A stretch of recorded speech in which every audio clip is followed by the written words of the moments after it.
ঠিক আছে। আমার সঙ্গে আজ অনাস্থার ডেট ছিল। অনাস্থার ডেটের জন্য 12টা মেম্বার এক জায়গায় ছিল। সেটা এসে ইসলামপুর থানার এরিয়ায়। ওখান থেকে সকাল 7টার সময় যখন সাহেবনগর গ্রাম পঞ্চায়েতের অনাস্থা উদ্দেশ্যে রওনা নেয়, তখন কিছু সাহেবনগরের রানিং যে প্রধান আছে, প্রধানের নেতৃত্বে কিছু দুষ্কৃতীরা ওই গাড়ির উপরে হামলা করে। হামলা করার পরে মহিলা মেম্বার আছে, ওদেরকে টানা আছড়া করে, মারধর করে। আর যে আশরাফ আলী আমার আব্বা, তাকে তার বয়স মোটামুটি 70+, কমজোর একটু, ওকে মারধর করে গাড়িতে তুলে নিয়ে চলে যায়। এখন খবর নেই। আমরা ইসলামপুর থানায় এফআইআর দায়ের করেছি, সাগরপাড়ায় রিপোর্ট করা হয়েছে, প্রশাসন সেটাকে দেখছে। এখন কোথায় আছে? আপনার নাম? আমার নাম মিলন শেখ। আমি রাজনীতিতে নতুন হলে পরেও এই মানুষগুলোই কিন্তু পরিশ্রম করেছেন, ভোটারদের কাছে গিয়েছেন, তারপরে এই আসনে নির্বাচিত হয়েছে। আমার কিছু দায়িত্ব কর্তব্যবোধ থেকে থাকে।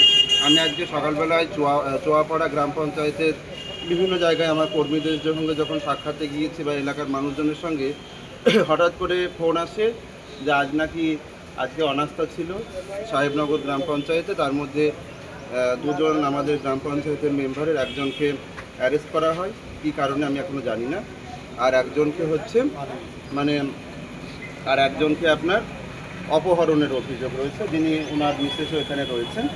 তো এর ফলে প্রশাসন আবার পুলিশ প্রশাসনের তরফ থেকে বিডিও সাহেবকে নাকি জানানো হয় ল অ্যান্ড অর্ডার সিচুয়েশন হতে পারে, তো এটাকে স্থগিত করা হবে। এই যে 3বার স্থগিত হলো, তো স্বভাবতই 3বার একটা গ্রাম পঞ্চায়েতের অনাস্থায় স্থগিত হলে কেন হচ্ছে আমাদের কাছে এটা একটা বোধগম্য নয়। আমি তো অন্ততপক্ষে বুঝতে পারছি না।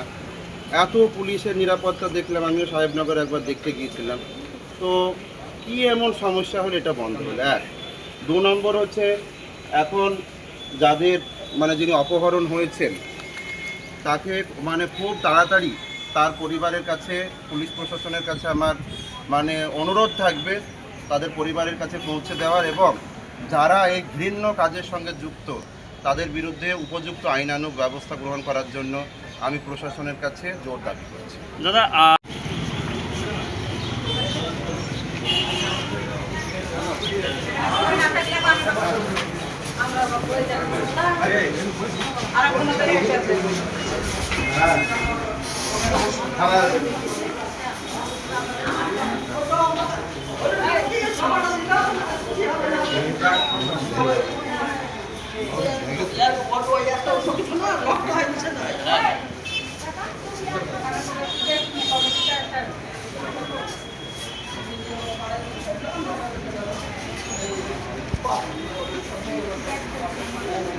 Gracias.